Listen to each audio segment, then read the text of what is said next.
Hello friends. तो आज मैं आपको बताऊंगा होटल और रेस्टोरेंट में कढ़ाई मटन कैसे बनाया जाता है। बहुत सारे कमेंट्स आ रहे थे कि मटन की डिफरेंट डिफरेंट रेसिपी शेयर करें, तो आज मैं आपको बिल्कुल अलग तरीके से मटन बनाना सिखाऊंगा। चलिए रेसिपी शुरू करते हैं। सबसे पहले 1 किलो 300 ग्राम मैंने मटन लिया है। इसमें नली है, चाँप है, बोनलेस है, सारे मिक्स पीसेस डलवा रखे हैं और अच्छी तरह से एक बार मटन को धो लिया है। और साथ में मैंने 200 ग्राम प्याज लिया है जिसको लंबा लंबा स्लाइस काट लिया है।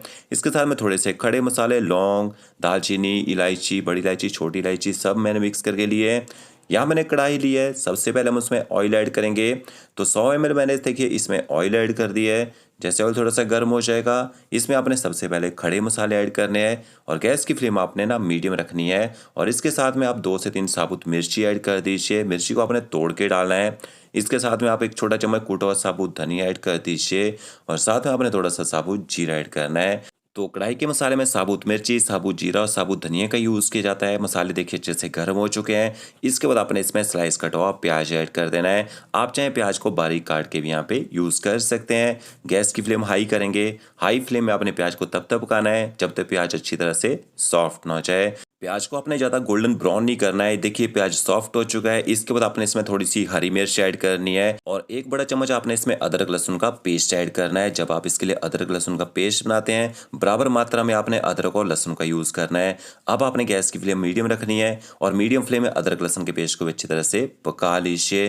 देखिए पेस्ट भी पक चुका है। आधा चम्मच आप इसमें हल्दी पाउडर और आधा चम्मच आपने इसमें देगी मिर्च पाउडर या फिर कश्मीरी मिर्च पाउडर ऐड करना है ताकि मटन की ग्रेवी में अच्छा कलर आए। और हल्दी और मिर्ची को भी अच्छी तरह से प्याज के साथ मिक्स कर लेते हैं और थोड़ा सा पका लेते हैं।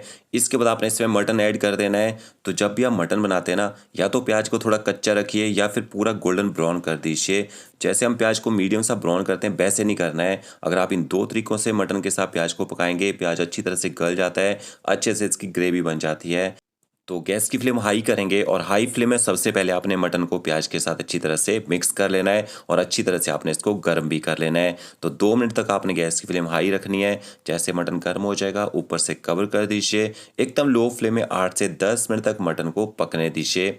8 से 10 मिनट तक लो फ्लेम में मटन को पकाएंगे।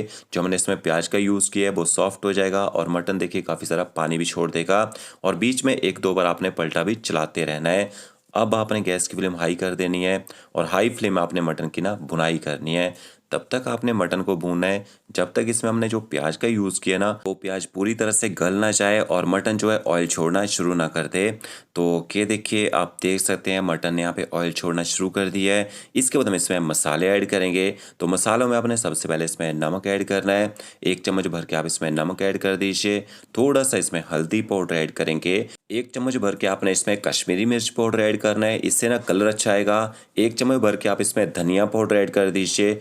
आधा चम्मच आपने इसमें जीरा पाउडर ऐड करना है, कच्चा जीरा पाउडर का यूज़ किया है। और आधा छोटा चम्मच आपने इसमें लाल मिर्च का पाउडर ऐड करना है, तीखे वाली लाल मिर्च का पाउडर ऐड करना है यहाँ पे।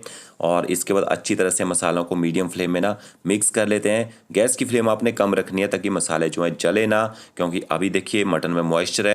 तो जब तक मटन में मॉइस्चर रहेगा, मसालों को आप थोड़ा भून लेंगे ना तो मसाले जलेंगे नहीं यहाँ पे। तो मसालों को मैंने 1 से 1.5 मिनट तक यहाँ पे पका लिया है। इसके बाद हम इसमें पानी ऐड करेंगे। तो जब भी आप मटन बनाते हैं गर्म पानी का आपने यूज़ करना है, ठंडा पानी डालना है। ठंडा पानी डालेंगे मटन को गर्म होने में टाइम लगेगा। मटन का कुकिंग प्रोसेस थोड़ा सा लॉन्ग हो जाता है। और इसके बाद अगर आपके पास टाइम है तो आप मटन को कम से कम 60 से 70 मिनट तक पकने दीजिए। टाइम नहीं है तो आपने क्या करना है, मटन की भुनाई करने के बाद इसको ना कुकर में डाल देना है, या आप डायरेक्ट कुकर में भी मटन की भुनाई कर सकते हैं। पर कुकर में जब हम मटन को भूनते हैं ना कुकर की साइडों में लगता है, तो मैंने यहाँ पे कढ़ाई में इसकी भुनाई कर ली है। और इसके बाद मैंने मटन को देखिए प्रेशर कुकर में डाल दिया है। थोड़ा सा कढ़ाई में पानी डालेंगे और पानी को भी इसमें डाल देते हैं साथ में। अब आपने ना कुकर को ऊपर से कवर कर देना है और कवर करने के बाद आपने गैस की फ्लेम ना हाई करनी है ताकि बिसल आ जाए। जैसे एक बिसल आ जाएगी आपने मटन को 12 से 15 मिनट तक लो फ्लेम में पकने देना है। जब तक मटन पक रहा है तब तक हम कढ़ाई का मसाला बना के तैयार कर लेते हैं। यहाँ हमने कढ़ाई ली है, थोड़ा सा हम इसमें ऑयल ऐड करेंगे। 2 से 3 आपने इसमें साबुत मिर्ची ऐड करनी है, कूटा हुआ साबुत धनिया डालना है 1 छोटा चम्मच, आधा छोटा चम्मच आपने इसमें साबुत जीरा ऐड करना है। गैस की फ्लेम मीडियम रखेंगे। मीडियम फ्लेम में आप धनिया और जीरे को थोड़ा सा चटकने दीजिए। इसके बाद आपने 1 छोटा चम्मच बारीक कटा हुआ लहसुन ऐड करना है, या फिर लहसुन को आप कूट के भी डाल सकते हैं यहाँ पे। और लहसुन को भी थोड़ा सा पकने देना है साथ में।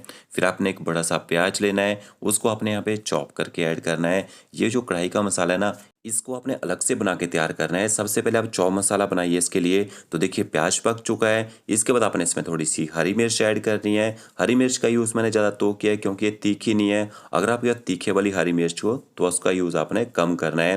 प्याज पक चुका है देखिए अच्छी तरह से। तो आपने टमाटर लेने हैं बड़े साइज के, उनको भी बारीक काट के यहाँ पे ऐड कर देना है। और गैस की फ्लेम आपने हाई करनी है। हाई फ्लेम में आपने टमाटरों को अच्छी तरह से भून लेना है। इसके साथ में आधा चम्मच हम इसमें नमक ऐड करेंगे, थोड़ा सा हल्दी पाउडर, इसमें मसालों का थोड़ा थोड़ा आपने यूज़ करना है। थोड़ा सा आप कश्मीरी लाल मिर्च पाउडर ऐड कर दीजिए, थोड़ा सा धनिया पाउडर और बिल्कुल थोड़ा सा जीरा पाउडर ऐड करना है। और इसके साथ आपने प्याज टमाटर के साथ मसालों को भी अच्छी तरह से पका लेना है। तो मसाले मैंने मटन को बनाने के लिए भी यूज़ किए थे, बट बिल्कुल थोड़े थोड़े मसालों को यूज़ आपने यहाँ भी करना है। और बिल्कुल थोड़ा सा हम इसमें पानी ऐड कर देते हैं ताकि जो प्याज टमाटर का मसाला अच्छे से सॉफ्ट हो जाए और इसके साथ जो हमने मसाले यूज़ किए हैं वो भी अच्छी तरह से पक जाएँ। तो देखिए मसाले पक चुके हैं। इसके बाद आपने तीनों प्रकार की शिमला मिर्च लेनी है और प्याज लेना है, उसको डाइस कटिंग में डाल देना है, या फिर आप जूलियन काट के भी प्याज और शिमला मिर्च को डाल सकते हैं। आप प्याज शिमला मिर्च को भी थोड़ा सा पका लीजिए ताकि इनका जो कच्चा टेस्ट है वो खत्म हो जाए और सब्जियां भी थोड़ी सॉफ्ट हो जाएं। और क्या देखिए यहाँ पे मटन को पकते 15 मिनट हो चुके हैं। और इसके बाद आपने ना स्टीम नहीं निकालनी है, अपने आप इसकी स्टीम अपने आप निकलने दीजिए। और इसका मटन को चेक कर लेते हैं, मटन पका है नहीं पका है। इस तरह से देखिए पीस निकाल लेते हैं और ये देखिए कितना सॉफ्ट हो चुका है मटन।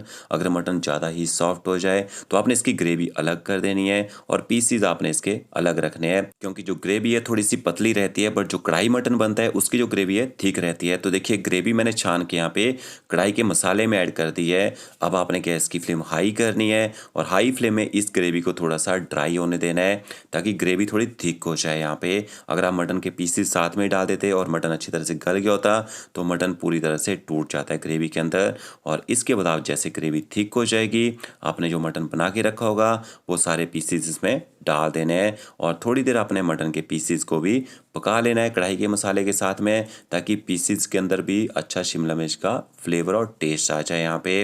अब आप इसको कम से कम 5 से 7 मिनट तक पकने दीजिए। और ये जो मटन था थोड़े से बड़े बकरे का मटन था तो इसको पकने में थोड़ा ज़्यादा टाइम लगा है। अगर आपके पास छोटे बकरे का मटन हो तो उसको कम टाइम तक पकाना पड़ता है। लास्ट में आपने थोड़ा सा हरा धनिया, थोड़ा सा गर्म मसाला पाउडर ऐड करना है, थोड़ी सी कसूरी मेथी डालना चाहें, थोड़ी सी कसूरी मेथी भी आप इसमें डाल सकते हैं।